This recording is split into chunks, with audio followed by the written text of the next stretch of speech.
welcome to another episode of TTYL or Not. I am so excited because I have my brother Nicolas here, who is just phenomenal, does some great work here in Philadelphia. We're about to get into this conversation. You know how we do. We're probably like 3 or 4 episodes in TTYL or Not. But here we go, talking to Nicolas and seeing the work that he does. We're talking theology, we're talking about politics, we're talking even about marriage today. And you know, as we love our pop culture segment, we're going to talk about Kanye, y'all. So let's get into it. Welcome, Nick. How are you, man? I call you Nick. You can do that. All right. Theology talk you like or not. I am your creator, curator, investigator, sometime instigator, but definitely a liberator, Rev the Saint. And for a few moments of your sacred time in this sacred space, I invite you to tune in as we talk good, talk back, talk loud, talk smack, talk life and love, talk true, talk music, talk art, talk faith, hope, peace, joy, talk justice, talk God. Let's talk.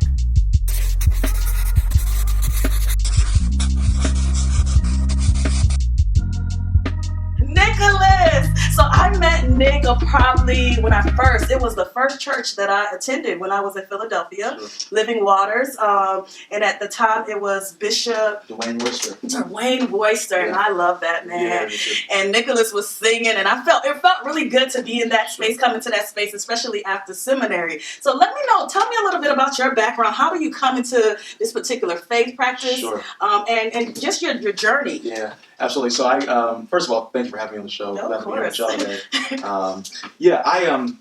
I grew up. I often tell folks the story is that I grew up in a both radical and respectable black home, where on my father's side of the family, it's a family of educators, a couple of business owners that were there. My grandmother was one of the founding faculty of Central State University, helped cross the ravine with Charles Wesley to start that school in Ohio, and so naturally their religious experience, the culture that was normal for them, was one that was more academic and astute. And so they were what we might call bourgeois Baptists or silk stocking Baptist folks. I understand that, friend. I understand the point. Yes, indeed. So the historic Zion Baptist Church, probably the 3rd or 4th oldest congregation in the state of Ohio, was home for me on my father's side of the family. And so that is where I learned most of the hymns of the church. That's where I learned the Gloria Patri and doxology and all of the right ways to do worship in that tradition. And so I am very much so a part of that and shaped by that. And also, my mother's side of the family is much more blue collar. My grandmother was a domestic. She cleaned rich white folks' house for a living. My grandfather was a mechanic, and my mother currently is she tries to drive transit. And so the culture that they kind of came in, the religious experience they came up with, was a little bit more little country Baptist. That's where I learned quartet music. That's where I learned the minister music of the church was the bishop's daughter in the Church of God in Christ. And so she had married a Baptist preacher. And so that's where I experienced the transcendent experience of worship and things like that. And so that is a much more, down-home expression of the Baptist faith. And so, like I said, I come from that both radical and respectable background. My mother was about this close to being a Black Panther. And so that's where the blackness comes in. So that having been stated, both sides of the family, from my mother as well as my father's side, both had this understanding of what it meant to be Christian, what it meant to be Black, and how we're supposed to show up in the world. And so it was natural for me to kind of go into my teenage years, into my young adult years and adulthood, wanting to find ways to serve. That seems natural to me, wanting to find ways to contribute to society, to my people particularly, and also to wider society. And I think it was during undergrad, my best friend was going to seminary at the time, at Payne Theological Seminary across the street from where it's an A&E institution. Yeah. That's where I first encountered the professors there used to allow me to sit down on their intensives. And so I sat then Saturdays and listened, and even some classes at nighttime. And that's where I first ran into James Cone and Walter Rauschenbach and all these folk, and sat under Solomon of Voltri and Brother Saunders, who I think teaches down at Virginia Union. And so that's where I began to understand the social gospel, and also where my best friend and I decided to explore some other ways of thinking. There was a guy named Carlton Pearson who was Bring on the names! Listen, he dropping names, y'all. Who we both grew up on, but at the time, this would have been around 2007. We're wondering where he went. It was he was this major voice in the Pentecostal evangelical movement in the 80s and 90s, and then he kind of disappeared. And so we had heard about it. We decided to read his book, The Gospel of Inclusion, on a trip back from spring break in New York. We were riding back on the airplane, and he and I were passing the book back and forth, and just trying to see if he was nuts or not. And 2 chapters into the book, we were looking at each other like maybe we're nuts. Yeah. And what's your belief now? That everybody, just like the makeup artist just said here, not trying to correct anybody, just enhance everybody, who you already are. Bring out the best in you, celebrate, own, honor, respect, love yourself, and be yourself. We spend our lives, most of us, impersonating who we think people want us to be. And we become a world of imposters and impersonators. But when I stop putting on that air, trying to please the people, and I love people, I had to face the guy that I had never met. I got an opportunity to meet him in person as well when I was in seminary. Sure. He came with the book, and just shifted. Seminary is just where you just shift. Sure. You go there to die, y'all. That's why they call us cemeterians. Yeah. That was exactly my best friend's experience as well. Was as he was going through, one of the first things you heard them say was, throw your Jesus in the trash because it's probably the wrong one, and they helped him to kind of figure it out.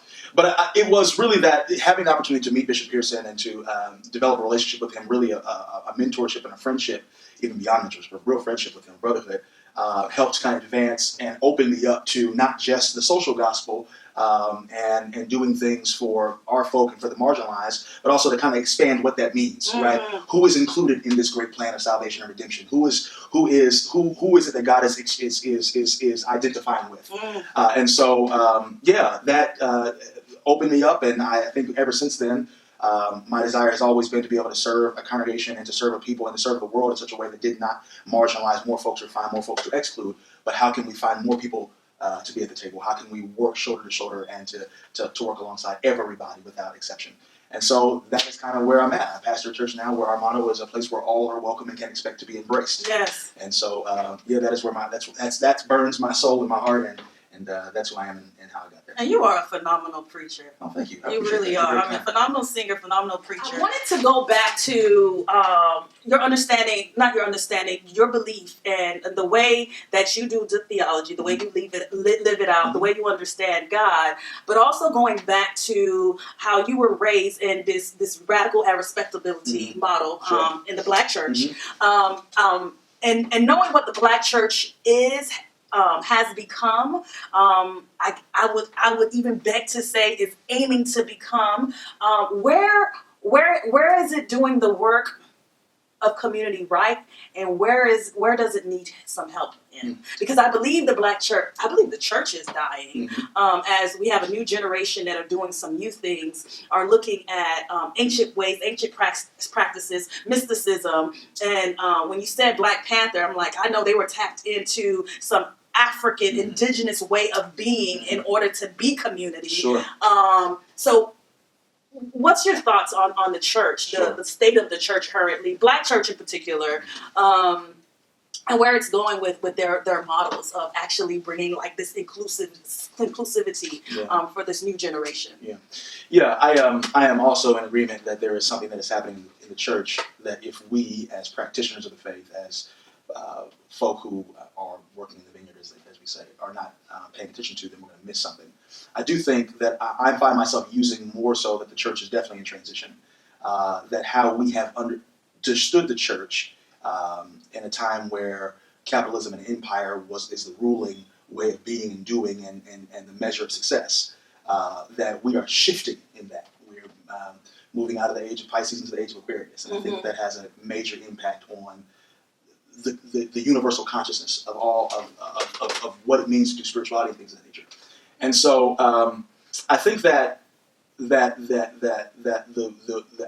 communal the Afro-communal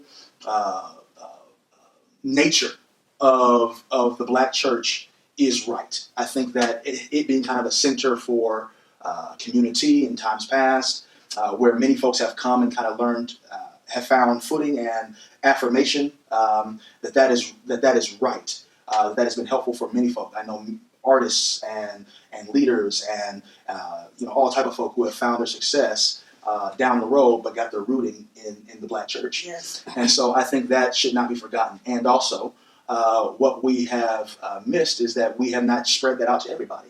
The Black church has been a major, oftentimes being spaces that will, talk about Martin Luther King, but be preaching from, they love them some MLK. Yeah, talk about King, but preaching from white nationalist lectionaries, for lack of a better phrase, right? Making John Piper the person who is articulating our faith as opposed to others who are truer to who we are as a people. And so, I think that we are seeing now. I think with the election of Trump and the major support, like the lockstep support of the white evangelical church with him, we are finally seeing things that I think probably you and I have known for some time. That many folk have not been aware about the racist nature of many of the churches out there. That many times what has been perceived as like reform theology or these evangelical spaces are really just kind of covers for racism. I have been that way for some time, and that's not by happenstance. That's been that way. And so I think that we're seeing a shift. People are starting to realize in this social media age, this Aquarian age, where we're not waiting for one person to tell us a thing, but we are receiving information from many areas, that we are starting to realize that. And I think many folks are starting to question, whether or not, it's worthwhile going to churches as we've understood them. If we can't trust our leaders to be speaking things that are going to grow us and not that are quietly harming us. And so, explicitly harming us as well.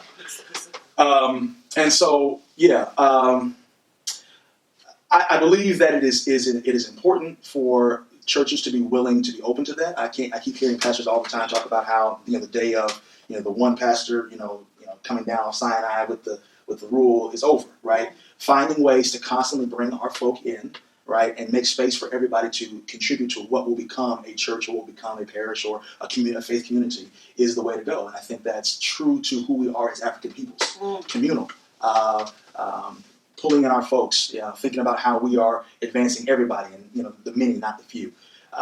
And so I think that's for the better. Is the church as we have known it dying? Sure, and good. It should. They're die, church. Let it happen.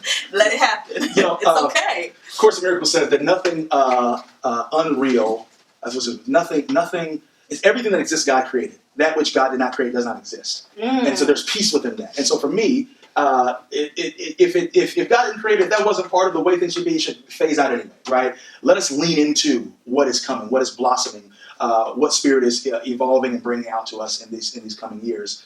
We only get better for it, Yeah, and for me, my understanding, and it's of God, and it's always shifting.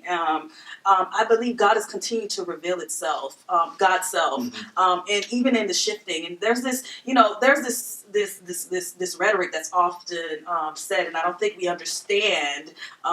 clearly understand what it means, or we've decided to understand it to serve us our purpose. But the idea that God is the same today and forever, right?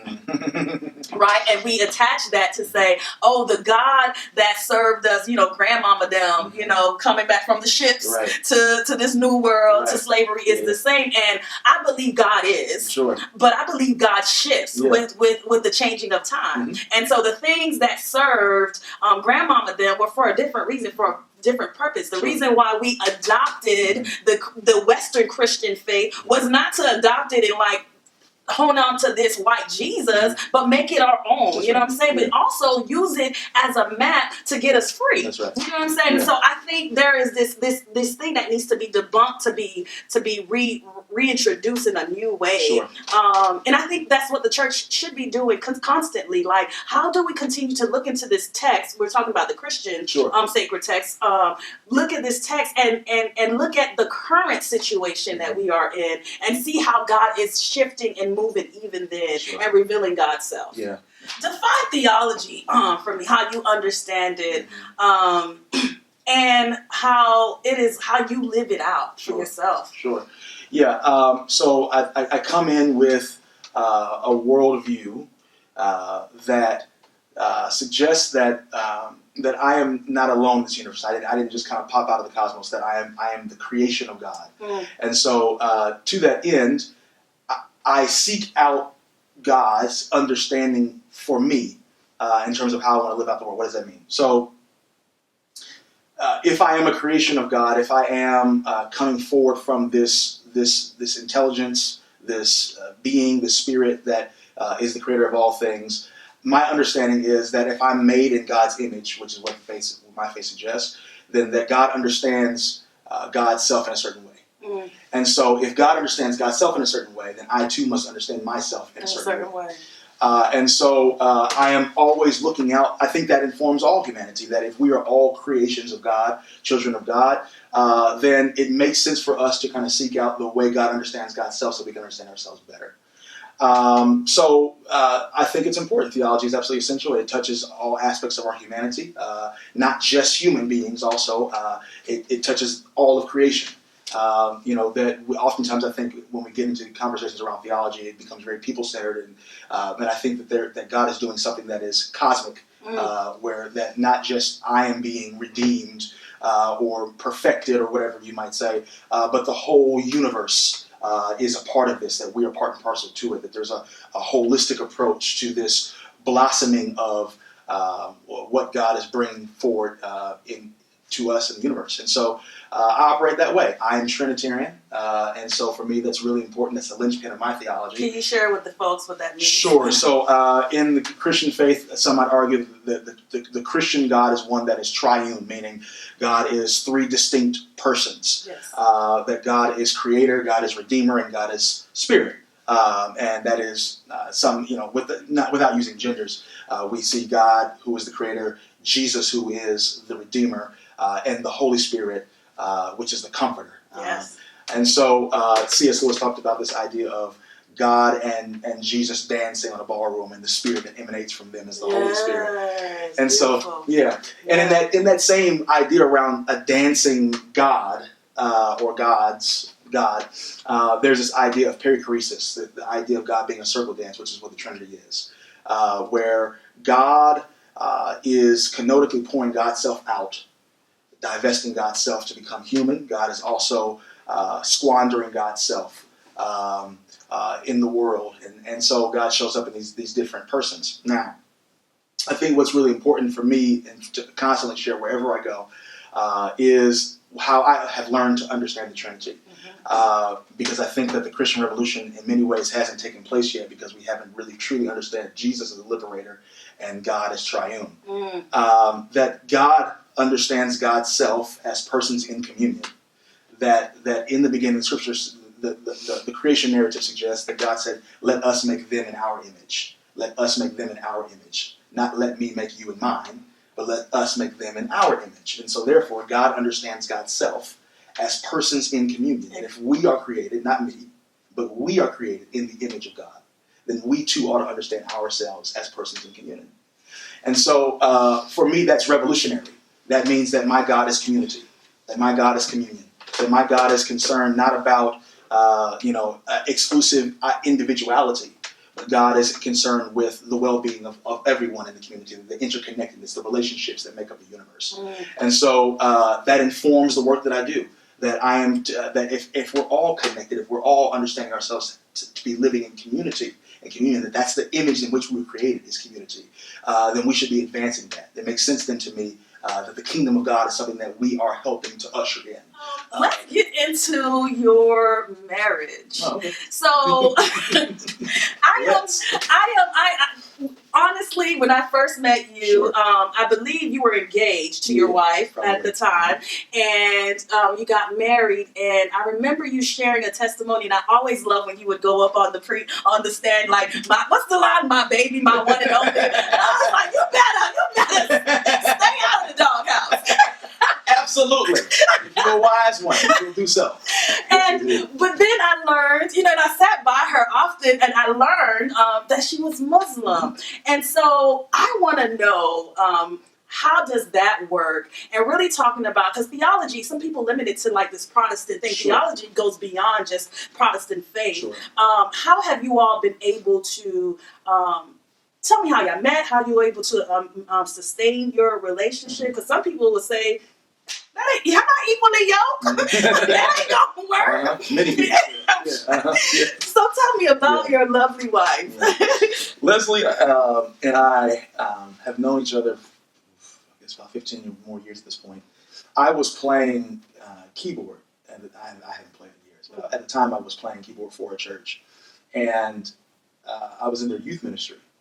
And I was playing the keyboard, doing praise and worship. He all smiling, like he's so smiling. Look at him smile when he talk about his body. She didn't see this. Yeah, she. See, I'm smiling. A group of about 3 or 4 people walks in through the door, the back door, during praise and worship. And it's an older person and a young guy looks about my age. And this fully covered, jilbab, hijab, Muslim, walks in and they sit down for worship. Now, obviously, a fully covered Muslima in the middle of a Christian worship service sticks out like a sore thumb. And so this was the age of MySpace. And so shout out to MySpace. MySpace users. MySpace users out there. As a young man, I think that she was checking me out. I seen her eyes. That was the only thing I could say anyway. And so she has beautiful brown eyes. This is so good. You see, I don't even know about stuff like that because y'all be looking at everything else but the eyes. The eyes tell it all, y'all. So, in truth be told, I was obviously looking at her. She was evident to me beautiful. And so, like I said, we were exchanging eye contact. And I noticed her eyes were brown. And so that became the lead into MySpace conversations. Young people at the time. And so we kind of just talked a little bit back then, and then lost communication as the years went on. But around 2012, I was busting carpets for Stanley Steamer at the time, and fresh out of a relationship. I think she was out of one too, and now we've moved on from MySpace. Now Facebook is the thing. And so social media. Social media. That's where you get them. She pops up on my timeline, and I know it's her because it's these eyes. My God, pretty brown eyes. Exactly. You know, I see ya. Hey. No, but that's what it was, right? So it was her eyes got me. I said, I'm gonna shoot my shot. I slid into the DM. Hit her with a sushi date. That seemed impressive, Black folks just started eating sushi. So that's that new age stuff. Back in the day, sushi was the new. So we went to a place called Naked Chopsticks, and we had a great conversation that centered around faith and spirituality and theology, and her views on things as a Muslim woman, and my views on things as a Christian man, but also one who at that time specifically was going through my spiritual transformation, my spiritual revolution. Indeed. And so this idea of, kind of the premise of Bishop's Christian theology at that time was that everyone's saved already, they just don't know it, that our job is to let the world know that they have been saved and they will live into that. Yes. And so that opens us up to having more conversations than folks who were just born Christian, but many who may be of other faith traditions. And so we went to the depths of that. Of course, my theology has even evolved beyond that at this point, but it was intriguing to her, and it really, for her, resonated in a way that was meaningful. Some of the thoughts that came forward were things that she had harbored for some time. She had her own challenges about, as a child, going in, coming into her womanhood. It's time for her to make a decision about what faith she wants to be a part of. Her mother and her stepfather were Muslim, but her biological father was a Baptist Christian. And so, as a child, what kind of questions do you have? What do you want to be? What do you want to be is really being said. Who do you think is going to go to hell, mom or daddy? And so, wow. these are the real kind of things that she had to wrestle with. And so, that conversation was just really meaningful for us together. And so that is where we met on a spiritual plane, connecting at that level. This desire of wanting to continuously learn and grow and evolve. And so, several years later, we're married now. And I'm not the only one who is getting questions around this, being unequally yoked. How are you as a Christian minister married to this Muslim woman? Of course I get that as a Christian minister that I am, unequally yoked and all these things. And she also is getting that because just as much as a Christian man who is a representative of the faith in many people's eyes, and therefore held to a higher regard or expectations, as a Muslim woman, you cannot marry non-Muslim men. You can be a Muslim man and marry Christian women or of any faith and have multiple partners. But as a Muslima, you must marry a Muslim man. Right. And so she's also getting those same questions. When's he going to take his shahada? When is, are you bringing him around here? And make sure you connect him with the brothers over here. This covert conversion operation that's going on both sides. And so what we tried to do, at least on our wedding day, was to bring all those pieces together. Bishop Pearson ended up being the officiant of the ceremony. Her childhood imam also took a major portion of that service as well. And we saw this beautiful kaleidoscope of faith and spirituality in people on our wedding day that we hope demonstrated what our message was, which is that love transcends all. We're not in the business of trying to convince other folks of our love. We are convinced of our love. And that love, I believe, will give birth to many beautiful things in the future. I just love love. And I really love I love what your marriage represents, sure. What it reflects. It reflects hope in a lot of ways, and a new understanding of the possibility of what life can be if we not narrow ourselves of what marriage looks like, of what it looks like to be in community with people that looks like us, that's from the same hood, that goes to the same church, you know what I mean? And so, yes, it gives us more opportunity to experience God in a new way as we experience other people and how they understand God. For sure. Where does convergence, we mentioned conversion, and I want to use the term evangelism, where does that sit, you know, where does that rest? Is there a space for that anymore in the church? Because that was a big part of mine. You know, you get saved, you better go out and tell the world. You know what I'm saying? Try to bring others to the fold. Where does that sit currently in this current time? Right. So for me, speaking as a pastor of a church that is radically inclusive and would not necessarily fall in the lines of many people's Protestant understandings of orthodoxy, I understand the gospel as good news, but it's only good news because of who it's to. That's what makes it good news. That's what makes it good. And so for me, that necessarily draws me to the attention of persons who have been the recipients of bad news and bad experiences, and those who have received life not abundantly and have received the short end of the stick. And so I am called to the disenfranchised, the disinherited. I believe that's who Jesus was called to. I believe he made it very clear. And so this gospel of freedom and liberation is something that is, I think, it gives itself easily to evangelism if we recognize that our faith is not just preaching but doing. It's going out and reaching out to those who have been cast to the margins of society, going out to those who, in an anti-black world, identify as black, and making sure that they, the question always comes up, to be or not to be. That's kind of what we're, as people of color and queer folk and women and all marginalized folks deal with, is,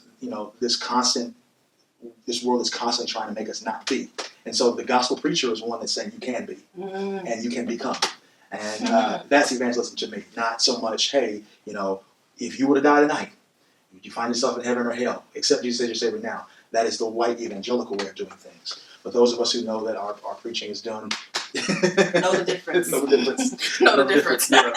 Yeah. Our preaching is done not just through our words, but through our actions, our deeds, our bringing and ushering in the new kingdom, the kingdom of God, and beloved community. That to me is evagelism, and that is good news to anybody. All right, well, we're going to get into pop culture, because you just talking about ushering in the folks into the kingdom of God. Sure. Let's talk about our good friend, Kanye West, because Kanye is doing a beautiful display of really bringing people into the fold. Yeah. But my brother's theology, Nick, help me, help them. It ain't right. You're going to have to help me.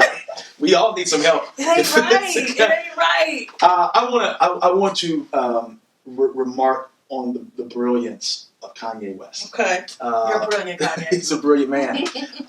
Many of us understand, when I say many of us as millennials, Generation Z folk, even folk, Generation X folk, I think and the Xennials, is that kind of that's me. Y'all, all of us, I think, have gotten a little bit of a taste of Kanye. I think my generation and younger, though, also have been kind of molded. Our cultures have been molded. He's been kind of a cultural engineer of sorts, and his early work is absolutely gold. It is part of our upbringing, our understanding of the world. I remember vividly Kanye putting out the classic, Jesus Walks, and being inspired by that as young musicians, trying to find how can we do something as incredible and as impactful and as revolutionary as this piece. I remember him being an outspoken critic of the injustices that we see in society, the actual structures that cause marginalized people to continuously be oppressed press when he said that George Bush doesn't care about black people on the back end of Katrina. Correct. I am clear about the way that he understands himself as a creator. To the hustlers, killers, murderers, drug dealers, even the strippers. To the victims of welfare to be living in hell, hell yeah. Now hear me, you wanna see me more clearly. I know he hear me with my feet get weary. It's really almost nearly extinct. We rappers as role models, we rap, we don't think. I ain't here to argue about his facial features. We get to turn atheists into believers. I'm just trying to say the way school need teachers, the way Catholic need the reasons. That's the way I need Jesus. Don't hear no my single dog radio needs this. They think you can rap about anything except for Jesus. That means gun, sex, lies, videotape. But if I talk about God, I reckon won't get played. I believe that his Sunday services are brilliant. I've now seen other folks kind of pick it up. Folks who are doing this pop-up church kind of thing. In other Christian spaces, I'm seeing it with Buddhism, with Janae Aiko starting to do some things now, with doing these types of services, and I think that's brilliant. I think that's something that we should take note of moving into this age that we're moving into. And also, that which he is regurgitating is classic,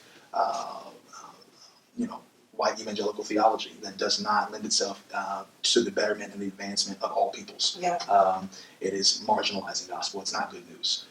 And so I'm clear about that. Of course, I have the benefit of education, and I have the benefit of a community of folk who are extremely educated in this way and can spot that. This is the same stuff that has a whole lot of us jacked up because that's what we were fed as children. And he is feeding that. And so that's deeply problematic. And so it is incumbent upon me as a pastor to acknowledge that and to make sure that I'm lifting that up within my little corner of Christendom in the larger world, so that our folks can know. I believe that is the charge for many others as well. And also, I think that we would be remiss if we did not acknowledge the personal issues that Kanye is going through himself. That I think lead to this. Not only is he a babe, feeling like he needs to be an authority figure, feeling like he's always been outspoken. He confuses critical thinking with free thinking, or confuses free thinking with critical thinking, and they're not the same.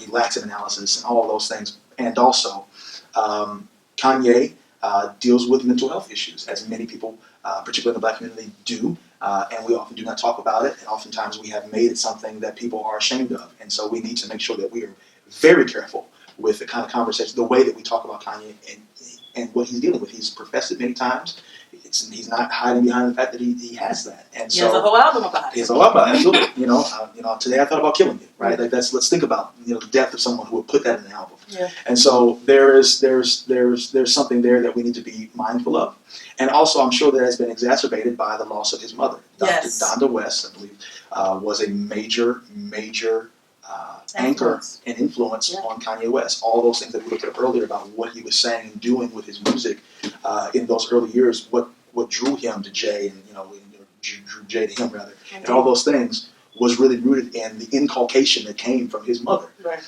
And I think we overlook just how he has been so deeply impacted. I believe the story was that after that he was in the middle of a concert, he just balled up in the middle of the stage and just cried on the stage.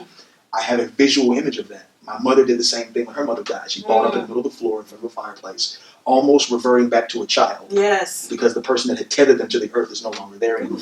And so I think that is so important for us to realize that there is grief that is happening. If you have not gone, if you don't have a good counselor or someone that can help walk you through those stages of grief, someone who lets you know that you're going to be dealing with this for the rest of your day, that your entire paradigm has been shifted, that we miss out on how he's being impacted by that. Yeah, and I thank you for lifting that up because some people think grief is linear and Kanye's mom died so long ago. A lot of people do not know that Kanye was raised in academia, with his mother, in the back, taking all this information. Why he was so very conscious. Why the famous college dropout. I mean, and what will it be?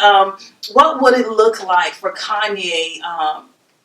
He is whole to really consistently getting better and healing himself through grief, and becoming more consciously aware of that platform, the power that he can have in that platform, right? Yeah. I really do think it's a beautiful display of bringing people together. Yeah. I also agree that it's problematic, but I want to thank you for bringing in that element because I think we're so quick to criticize because we miss the old Kanye. Yeah, real talk. We want you back, Kanye. We gotta mail him some James Cone. Please. You can do some amazing thing with that black theology. It'll help you set you free in your mind. Amen. Yes. But and what a beautiful display it would be when I believe that when he gets to that point. Yeah, I believe that he will. I think that true to Kanye's form, and I think people of his personality type, because they're multi-layered. They dwell between dimensions. And those kind of folk tend to evolve continuously.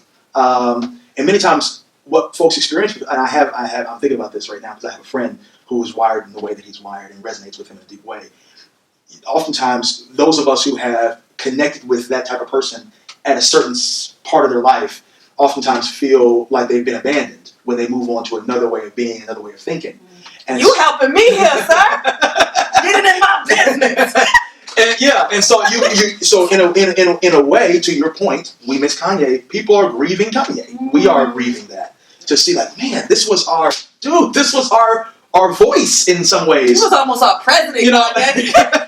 And so to see that shift is like it's a shock. It's trauma for folk. And so what I will say is that what I have seen is that those types of persons don't usually stay in that one place. That at the risk of sounding a bit trite, it could be a phase that Kanye is going through this for now, and that there will be another evolution of Kanye West. 4 or 5 years from now, maybe sooner. I call it now. I think it'll happen. You heard it. I believe it, especially as he has children. I always think our children, woo! That's right. Ooh, our children always come to teach us something about ourselves and our childhood that we missed out on. And I believe when his children gets older and they come into their own understanding of God and how they understand community, they're going to shake Kanye up. That's right. Going to be like... Yeah. I believe it. Oh, yeah, it's going to be good. It's going to be good. Stay tuned. Stay tuned for Kanye. Right. Thank you so much, Nick, for being here with us at TTYL or Not. Please let the folks know where they can reach you if they need a good pastor for marriage, for death, for baptism. Tell them where they at. Sure. Listen, so first of all, y'all can find me on all the social media platforms. Nicolas V ORoouke on Facebook, at Nicolas or at Nick_O'Rourke on Instagram and Twitter. You can find me there. There's also another Twitter account, O'Rourke for Philly, at O'Rourke for Philly. But also, if you're looking to be a part of a congregation that is going to welcome you with the arms wide open, we believe that Jesus lived and died with his arms wide open. And so you can also come and be embraced. We are a congregation where all are welcome and can expect to be embraced. Our website is www.lwucc.org.